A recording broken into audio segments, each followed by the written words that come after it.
Hey, what's going on? It's Jason Lucchesi, and welcome to the No Flipping Excuses show. I am so excited that you tuned in for another episode of the podcast.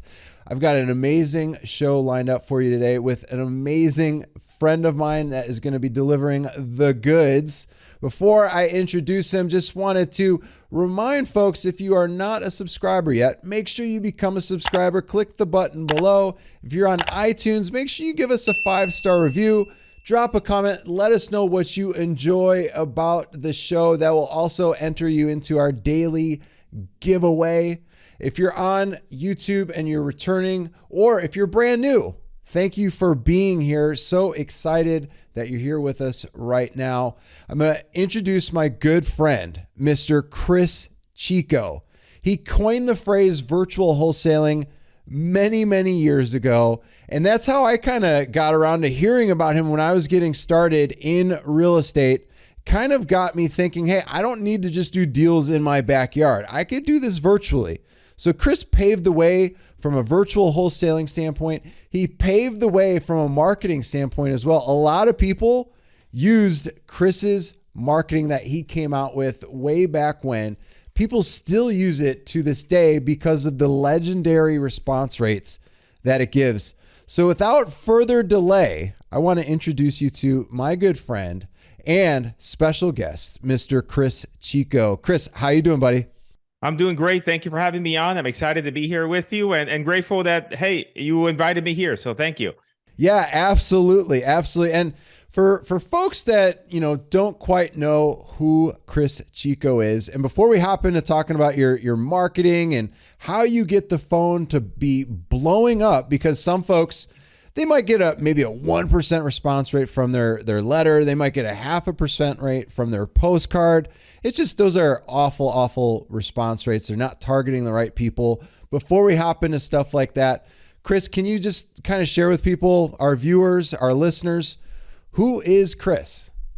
Yeah, so I grew up, if you can tell the accent, I'm from Puerto Rico. So I grew up in Puerto Rico, and then I came here to the U.S. living on welfare and food stamps. And although you might hear stories from people that are involved in real estate about their love story with real estate, that they love doing deals and all this other stuff, that was not the case. My motivation for doing anything was the fact that I had no money and I wanted to get money, because I felt like, hey, things can be better in life if you have some money. I always say that the guy who said money can't buy happiness, he just bought at the wrong store, and I don't want to make that mistake, right? So I'd rather put my sorrows in a Louis Vuitton bag than a paper bag from Publix. So I started in real estate as an agent back in the 1990s. I know I look very, very young. It's those Mexican growth hormones that really make me very young. But all kidding aside, that's a joke. So I started with as an agent back in the 1990s. And then by luck, I ended up having a friend of mine that was doing that was handling the REO properties, meaning bank foreclosures for the banks. And he said, hey, why don't you come and work here with the banks? And so I did that, and then ended up being that one of my investors that was buying most of my properties I became friends with. And eventually I went to work for him. And that's how I got my start at my apprenticeship, so to speak, in real estate. I helped them buy and sell properties for a year as a wholesaler. And he was a wholesaler. I was just kind of working underneath him, and got the experience that would normally take somebody 2 or 3 years. I got it in a year. And then I went on my own, and we were buying properties from the banks. But I went on my own with this crazy idea that maybe we could find properties from off-market sellers, like the crazy thought of it. And back then, nobody was doing, sort of marketing. And through a lot of trial and error, I came up with these postcards that I pioneered, which is where, nowadays it's very common. But back then, in order to get a postcard where you could inject the owner's name and the address and information from your database into that postcard was very difficult. So I figured that out. Nobody was doing it. I remember we would mail out like 1,000 postcards. And if we didn't get over 100 phone calls, we think somehow the mailman didn't deliver the mail. Wow. And so we did that. And then the volume was so great that I had to engineer a way for us to handle the calls, because as soon as the calls came in, then you couldn't handle them because they were just coming one after the other. You knew that the mailman hit. And so I came up with the idea of using 24-hour recorded messages. And back then, that wasn't really available. I found a company in Canada that had a phone system, and they reverse engineer it so I could use it. So we were mailing, thousands, million. We've mailed so many hundreds of thousands of postcards. And that's how I got started in the business with marketing. And eventually, right around 2016, a lot of people were mailing postcards. It was more commonplace. So I decided to venture and try to find something else. And then I transitioned into online lead generation. So I figured, hey, there's this thing called the internet. I don't think it's going to go away. So I figured, why not try it? And so nobody was using Facebook really. And I said, hey, why don't we give it a shot? And to allow trial and error, I figured out a way to use Facebook ads in order to find motivated sellers. And now basically that's all we do. All of our lead generation is completely online, and it is nationwide, meaning that even though I coined the term back in 2007, doing virtual wholesaling, where virtual wholesaling is where you're picking, like, I'm in Miami, but I'm going to pick Houston, Texas. So I'm going to do that market virtually. Now we do deals all over the country. Basically, we're running ads all over the country, and we're doing deals in all kinds of towns, big towns, small towns. And that's what our main principal strategy is right now. That's awesome. That's a decent chunk within a short period of time. So lots for people to absorb right there, that was jam packed. That was like a full blown. I might have like 4 cups of coffee, a Celsius, and a bunch of vitamins that I can't even tell you on camera. So, hey. Man, that was great. I love it. That was a big sandwich to eat within a short period of time. But dude, this is going to be a fun show with you and I could already tell. And, we've known each other for years now, probably over a decade. And just from, I know you love your caffeine, which I remember seeing, I'm like, I tell Mike this and I'm like, dude, there's no way I could do that. It's nuts, but I see you doing it and, you look amazing. It's a Mexican growth hormone.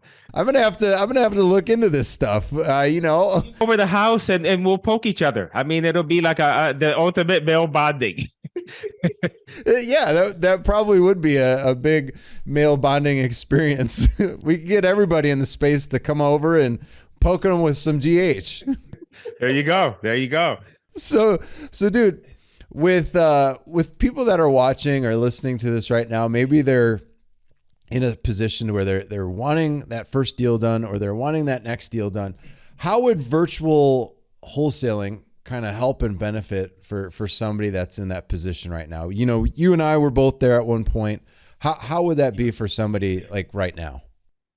Well, I mean, big picture, I'll layer that in a couple of different ways. For me, I've always been a big fan of incoming leads.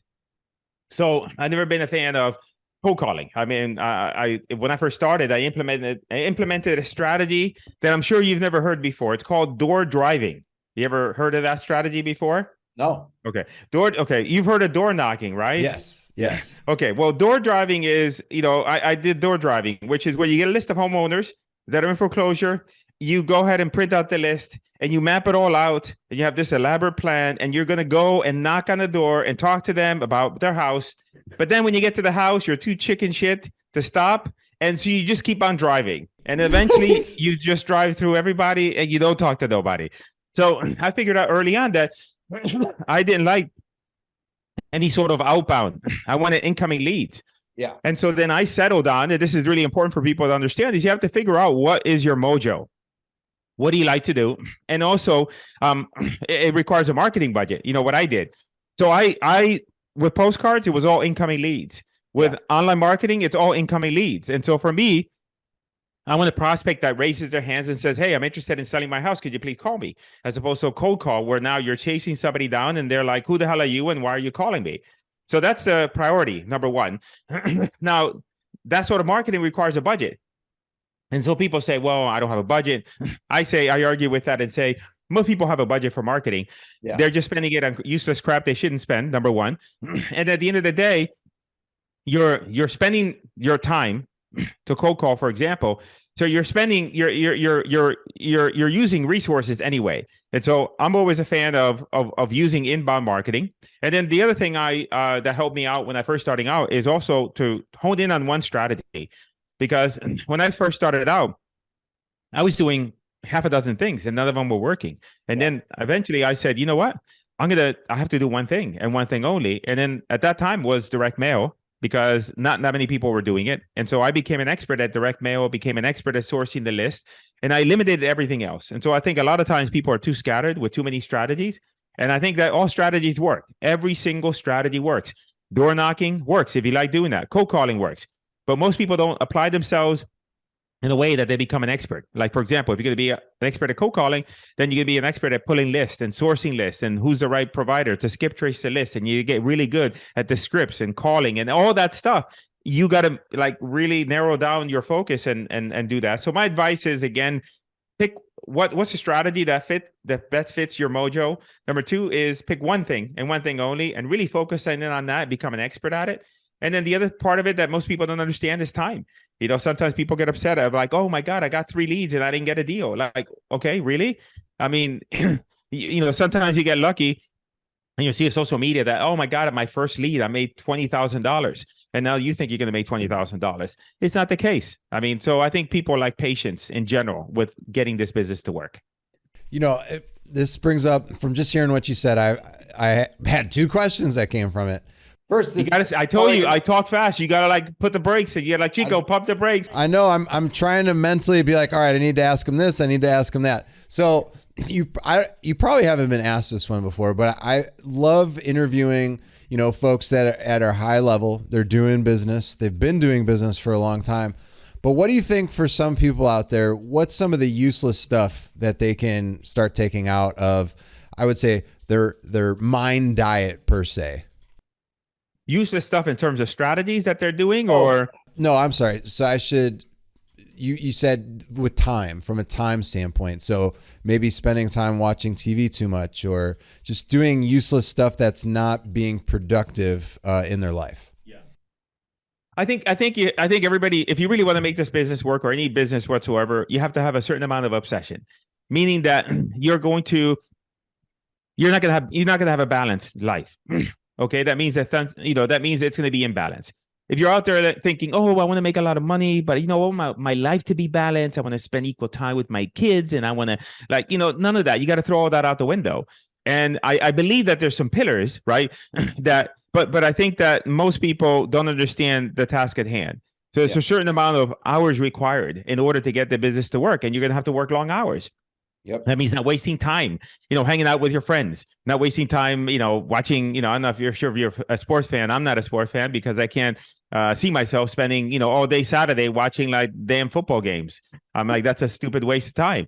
So why don't you spend that time on your business? So I think that most people waste time. Most people are not deliberate about the fact that about what their intentions are with the business. And I just think that you need to have an obsession. It's going to be imbalanced. And I think that most people, it's like working out of the gym, right? Everybody wants a result. But like, I use this as an example because recently I started to really be more deliberate about my fitness.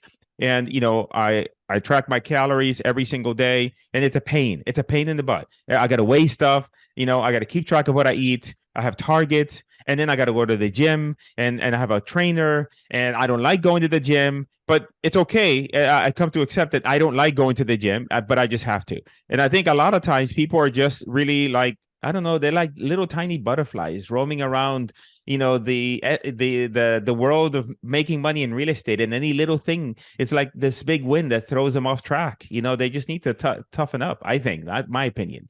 No, it's funny you mention that because we just did another recording, an interview just a little bit ago about becoming uncomfortable.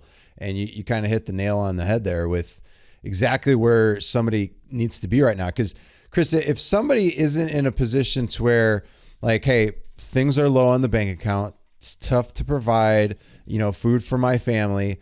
Do you we bring up points for people not to just be like, hey, this is what you should be doing, like trying to tell them what to do. But like, if you truly want to be like in the place that you envision for yourself, sitting down, watching TV, watching sports, watching movies, whatever it is, there's a time and place for all of that. But if you're not in the place to where you want to be in life, you need to have that accountability for yourself to be focusing on building your business, because you shouldn't be complaining if you aren't in the place that you want in life right now. You should be looking at, hey, this is what I should be doing. So from a time standpoint, Cris, for somebody like getting involved, maybe they have a full-time job, what would be the best way in your standpoint from a time management that they should be allotting on a daily basis to their business if they want to see results? I mean, like tools or anything that you recommend?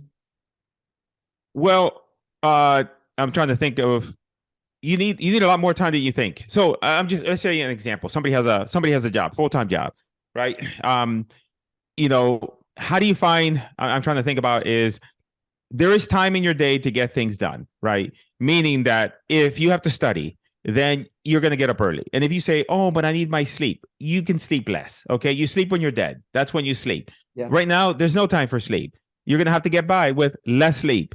You're going to have to get up early, maybe to go over materials, maybe to get ready for the day. When you are driving to work, then maybe you have in mind of, okay, I'm driving to work. I got 30 minutes. I'm going to listen to this and I'm going to listen to that because that's part of my training that I'm trying to get through in order for me to learn and understand the business. When you're at work, if depending on your job and the nature of your job, if you have time during the day, then you might say, hey, I got a lunch break for an hour, but I'm going to eat really quickly for 15 minutes. And after that, I'm going to take 45 minutes and I'm going to try to make some calls and follow up with people. When you come home is also understanding like what your schedule is. And also, if you've got a family, you got other people, then it's also getting them on the same page because they all have to be on the same page. Some of them, there might be resistance to that. But part of that, your whole journey is selling those people around you that, hey, I'm doing this. This is really important. And I'm 100% committed. And here's the way the things are going to work now. I'm going to need some time on Saturdays in order to get things done. And they might complain and say, well, gee, I want to go and hang out here. I said, listen, I'll hang out with you, but I can't hang out with you all day. I got to get this done. Yeah. And so I think it's being more deliberate and being more like, I tend to be very militant. I work best under militant conditions. I work best if it was a tyranny. So like, for example, like, this is something when you mention time management, I put everything on my schedule. So my one of my mentors always said, if it's not in your calendar, it doesn't exist. If you told me, hey, I'm committed to working out every day, then I'm like, okay, show me your calendar. When are you working out? And then what I do, this is what I do, it might be useful for people, is I'm always on my calendar. That's when I operate the best. I lay out my calendar the day before. I lay out the calendar for the whole week and I time block it. And then the day before, I look at my calendar and I time block it. As I go through the day, I'm constantly moving the calendar around so that it reflects accurately a historical view of what my day was. So then that way, at the end of the week, if you ever sit back and say, where did my time go? You have no record of it. But I can look at my calendar and see the whole calendar for the week. And I know specifically where my time went. And it's color coded. So that means that the stuff that's money making is green and different colors to indicate what those are. But it's being very, and I say that because I'm very mindful of the time. And I think that that's the key thing is that if you have your goals in terms of, okay, I want to accomplish this, how long am I going to give myself every week to accomplish this goal? Now you have to put that in your calendar and you have to hold yourself accountable. Something I read something the other day is that the commitment is that, the advice he gave was that you want to be able to, I forgot what it was. Is that you put something in your calendar and not only do you get it done, you get what you commit to. Not only do you get it done, but you get it done at the time you said you were going to get it done for the length, and you worked on it for the length of the time that you said you would get it. You would work on it. And that also develops the discipline internally, right? Because if you constantly don't follow up on the commitments that you make to yourself, then you're setting up a bad example that you don't follow up on your own commitments. So part of that is like becoming like you have to become a new person, right? If I'm working out, if I have a goal about getting into particular fitness, I can't be. I have to think about who is that person. Who I have to become that person today, like not. When I finally lose a weight, I'll finally be that person that I always wanted to be. I have to become that person today. That means I have to eat like that future person. I have to watch my weight. So that's what somebody has to do. They have to think about today is the first day of their life when they start to move their life in a different direction and they step into that person today that is their future self.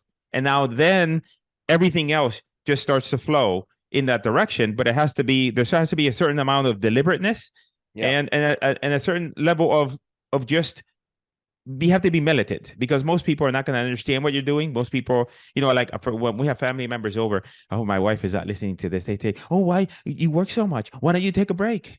I'm like, no, I like working. Okay. Why don't you do something that you actually enjoy doing so it doesn't feel like work to you? Yes.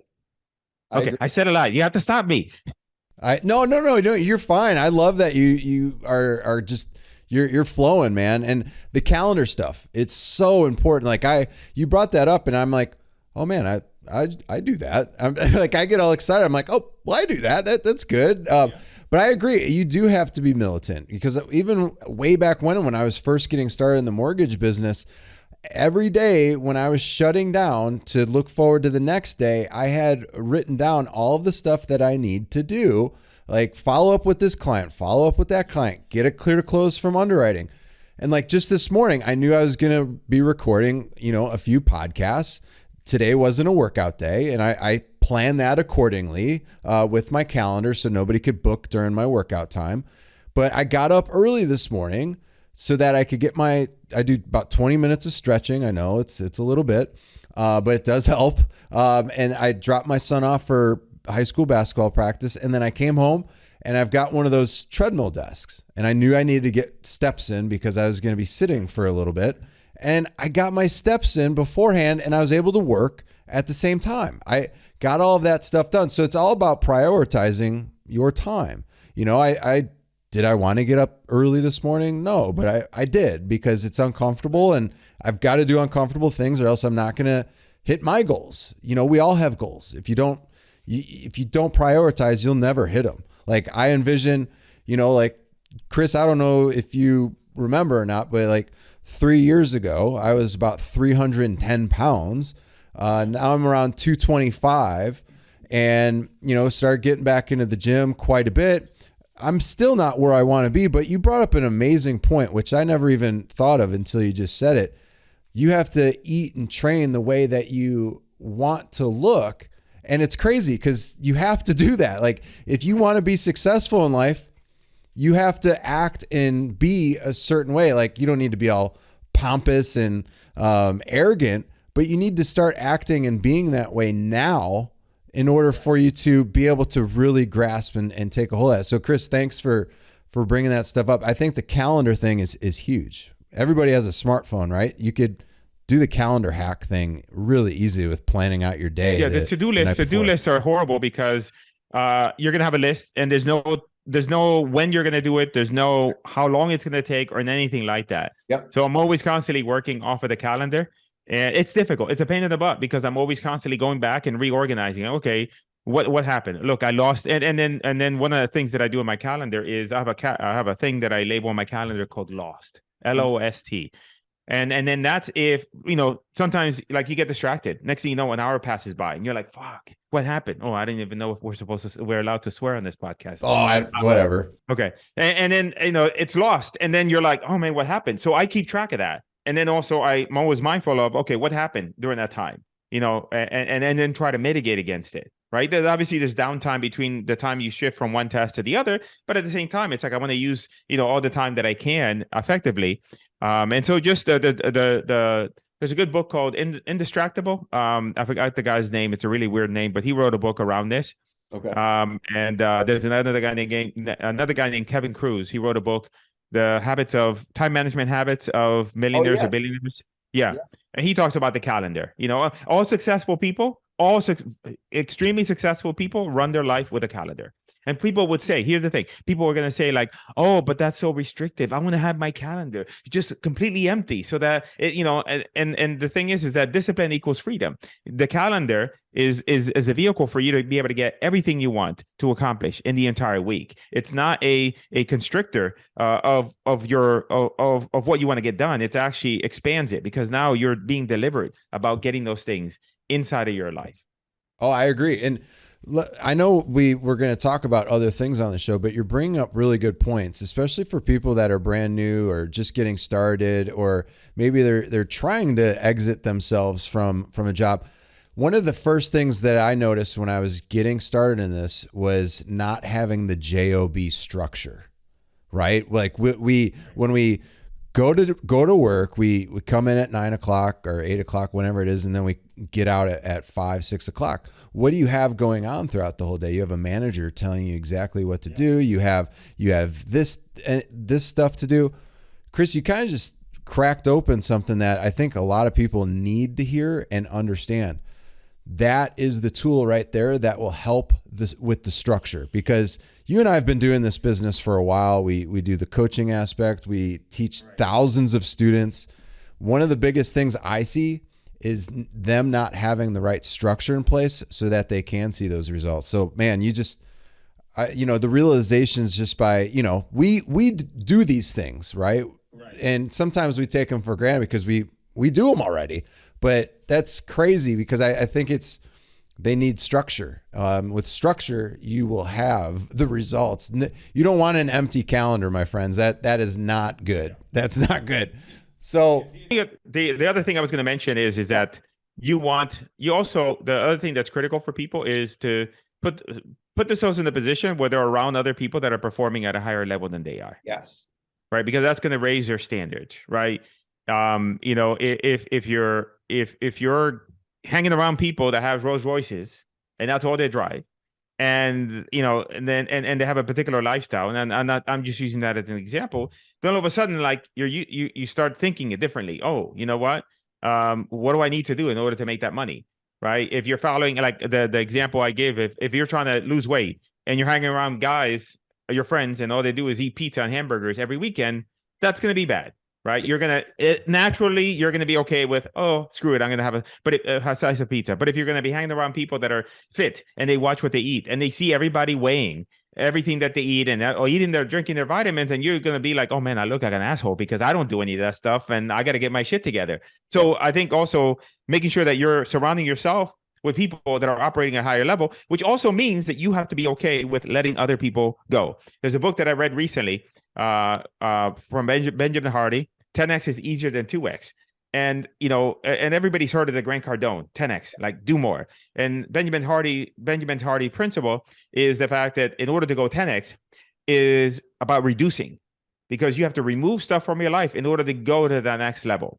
And reducing stuff from your life is, things that you're doing right now that you shouldn't be doing, but it's also relationships that you have and people that you're hanging around with that don't really serve you. And sometimes, I look back in life and I think about friends that I used to have before and I no longer have, and I used to feel bad about that. But now I know that it's part of life. You grow as a person, and sometimes people grow with you, and sometimes they don't grow with you, and you're okay. You're not going to disown them. If they come to you and they want to hang out and that sort of thing, maybe you might entertain that. But, at the end of the day, like you've got to move your life forward, which means that some people are going to be left behind because they're just not going to be able to transfer, change their mindset. And so that's just the reality of life. It may seem harsh, but again, it's knowing that if you want this particular outcome, then there are going to be some casualties in your life. Yep. And those casualties are going to be some of your bad habits, some of your relationships, and other things that you're going to have to let go in order to get to where you want to go. Full-heartedly agree. And, with the last episode that we did, we didn't even really talk too much real estate on the other show as well. We've talked more about like stuff that we're going over as well. It's like building your foundation, right? It's like if you don't have that foundation and it's just on gravel and you didn't come and check it out to see if you could even build on that foundation, and you start building, and then next thing you know, it sags and then it topples over. This is all foundational stuff that you could be using right now. It doesn't cost you anything to use the calendar in your phone.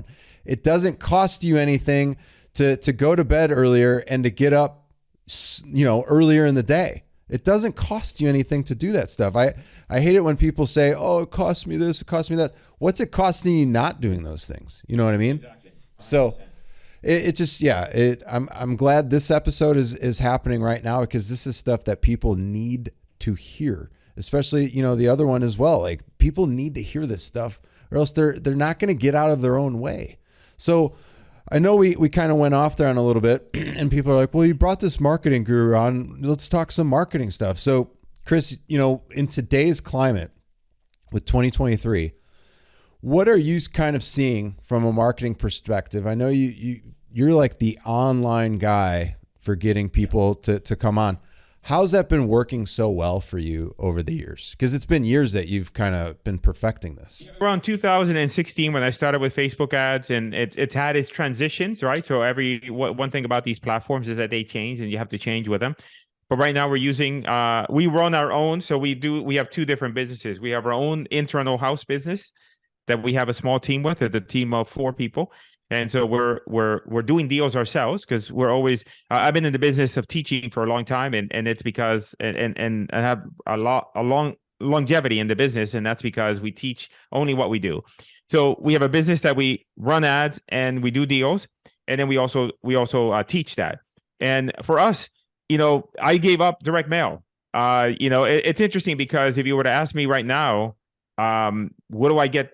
How can I get a list? I wouldn't know. I wouldn't know because the landscape has changed. Where I used to get lists before, now it's not even valid, and now there's so many list providers.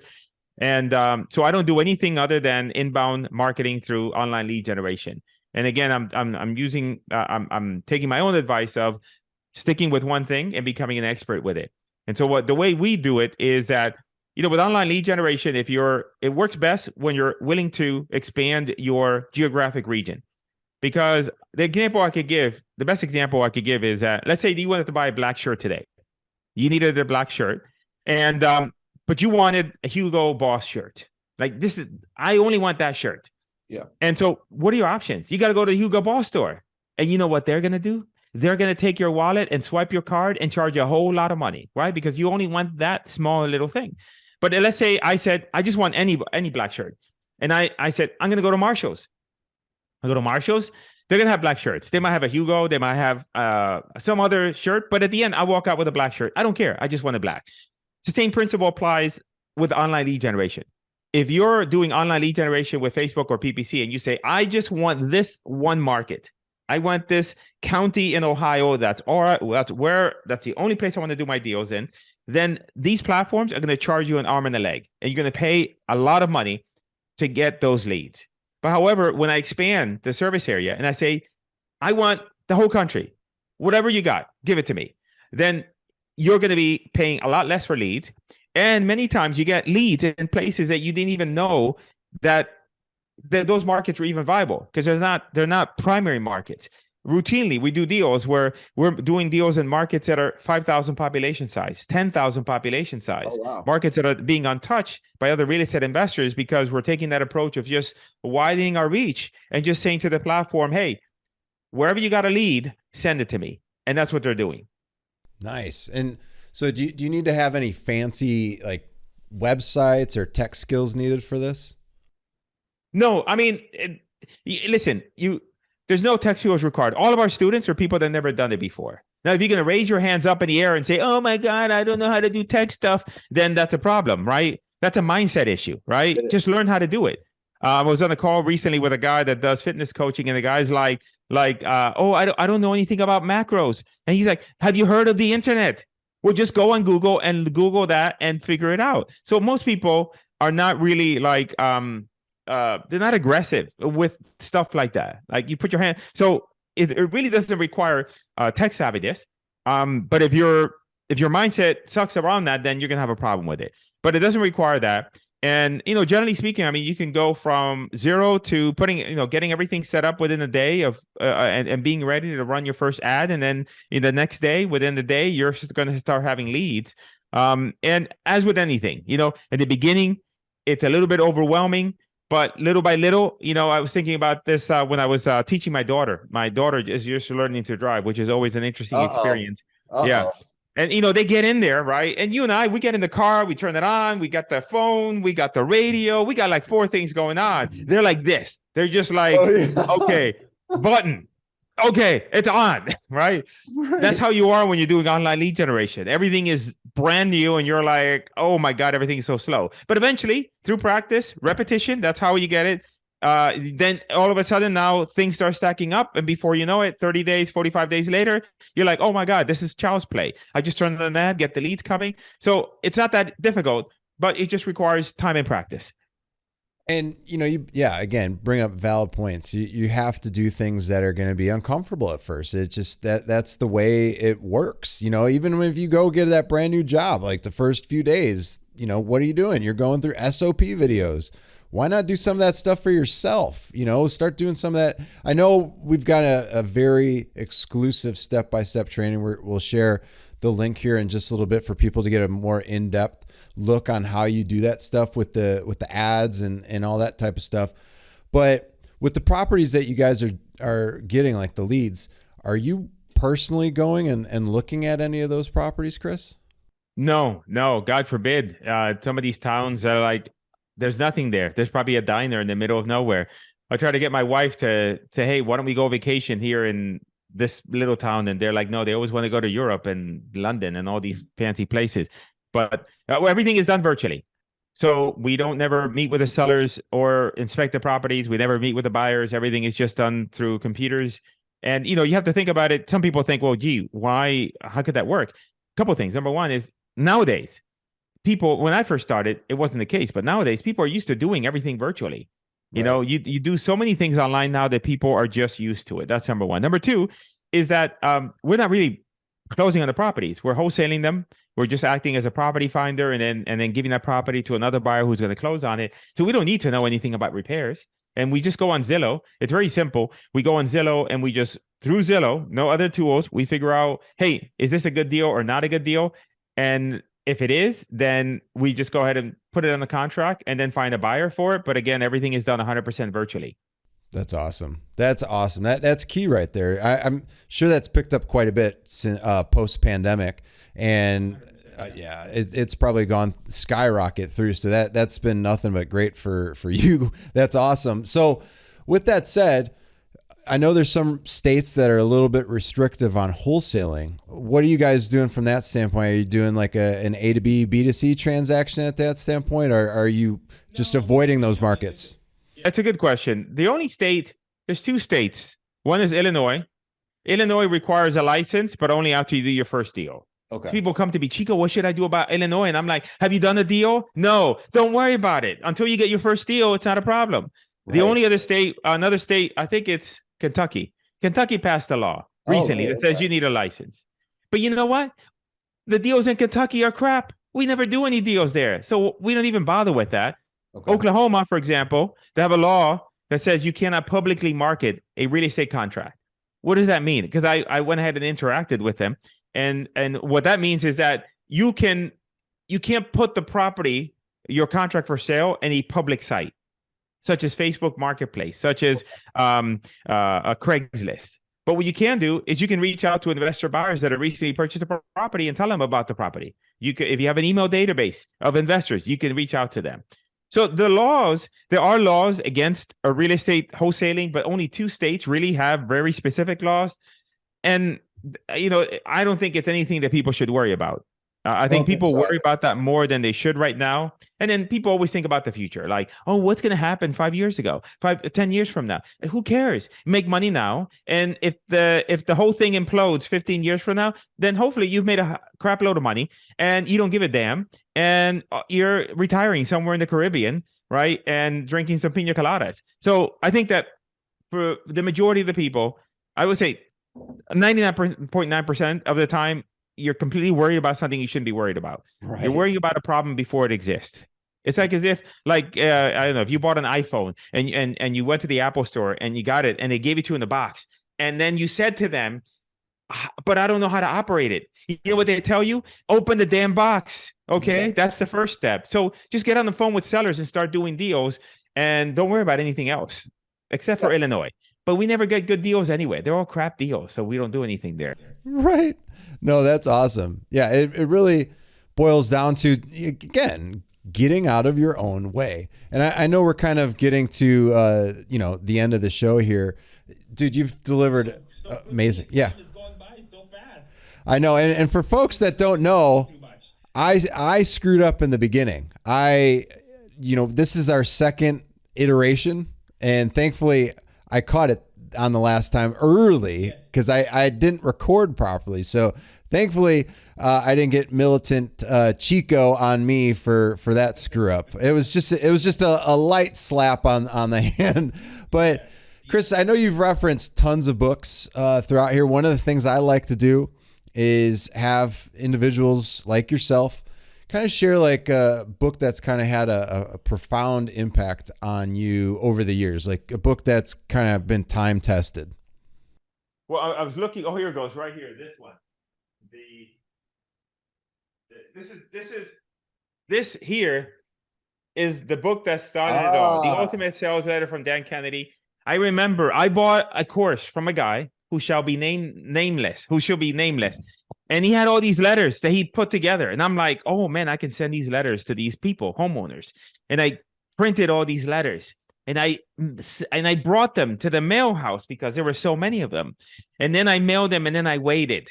And I was like, was there mail service today? Was there mail service this week? And then realized that nobody was ever going to call me.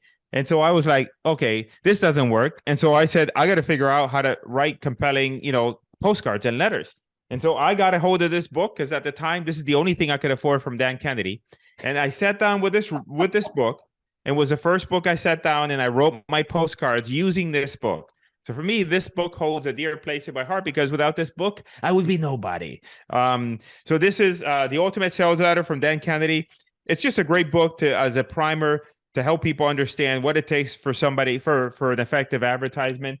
The most recent book that I'm reading is one by Benjamin Hardy. Actually, I read it already. I'm going to reread it again, called 10X is Easier Than 2X, which is just about to go to that next level is about transformation, right? Yep. Is about shedding your identity and removing stuff from your life so that now you can get to that next level, right? And then I'm a dabbler in books. I was trying to think about what other books I have here that I could name to, but I think that those would be it. I think those would be the two primary books right now. The one's an old one and this one's a new one. No, that's awesome. I'll give people an advice on this. Yeah. For one of the things in real estate investing that most people don't pay attention to is sales, the ability to talk to somebody over the phone. I've heard some of the calls from people and they're horrible. Like you couldn't close a door, much less a seller on the phone. You got to get better at that because that solves a lot of your issues. And also, if you can get better at communicating, then you can communicate with normal human beings. You know how many times I come across people and they're the worst horrible communicators. So one book that I recommend is by Jordan Belfort. This is the guy that the Wolf of Wall Street, the Leonardo DiCaprio movie. Yep. Now he did a lot of bad things. Okay. It's okay. You don't have to follow everything he does, but he's really good at sales. And he wrote a book called The Way of the Wolf. I think it's a great book. I always say that whenever you're following somebody, always be mindful of that you are following somebody for their tactic, but you don't inadvertently absorb their entire operating system by mistake. So let's say that you wanted to follow me because I'm a real estate genius. But then on the weekends, I like to get a bag of Coke at a hotel in South Beach and a bunch of hookers. And I'm like, hey, having a great time. You might say, well, I'm not going to do that, Chico. Okay. I'm just going to learn marketing from Chico. The same thing with Jordan Belfort. He did a lot of bad stuff. He went to jail. He's out of jail, but he knows how to sell. So just read the book. Don't do any of that stuff that he did. Yeah. No more popping Quaaludes. I don't even think you get them anymore, but if you did, that probably wouldn't be good. Especially if you saw the movie. And, so here's the deal. We've got a special exclusive training that is with Cris. He's going to dive deep into more of his strategy that he does from an online perspective. It's at noflippingexcuses.com/Cris. And that's spelled CRIS. So noflippingexcuses.com/Cris, and that's CRIS. We'll have it appear here. If you're on YouTube, you're seeing it right now. Or if you're on iTunes, it's in the show notes. So make sure you head on over, check that out. But Cris, dude, this has been an amazing episode. I got a lot out of it. Hopefully everybody else did too. But do you have any parting words for folks that are listening in or watching this on YouTube? I will just share something I've been thinking about recently is what is the movie of your life? And if their life was a movie, would you still watch? Would you watch the movie? And so when you think about that, is then thinking about like what do you want your life to be about? And that begins with I think about this. What example do I want to give for the friends around me, for my kids, for my students? And you start living that life. And that means a life of all the things. Like, for example, I want to be physically fit. So that means that I need to have the discipline so that, I am physically fit. And I when somebody looks at me, they're like, okay, this guy, I think he might have his shit together because at least he works out and he watches what he eats and he's not a complete slob, right? So what is a movie of your life that you would want to watch yourself, and start living that life today and start moving your life in that direction, knowing that that is the key to success? Because when you start moving your life in a completely different direction and you start to embody that person today, then everything else becomes easier. When you become that person today, you'll do all those things that you need to do, and then you'll have everything you want. But it all begins with the being of the person today. Oh, I love that. That is huge. I love that. Yeah, if you're not going to enjoy the movie that you currently have going on, right, it's never too late. Go ahead and change that movie right now. Cris, dude, you've been an amazing guest, shared a ton of value. I appreciate you taking the time to be on here. For folks at home, if you have not yet subscribed, make sure you subscribe below. Make sure you give this video a thumbs up. Chico deserves it. He dropped a ton of knowledge bombs on you. We could continue the conversation below in the comment section. If you're on iTunes, make sure you give this video, this episode right here, a 5-star review. Let us know what you enjoyed most with what Cris shared on today's episode. But other than that, hey, thanks for tuning in. We will see you on the next episode. Take care. Have a great day. Bye now.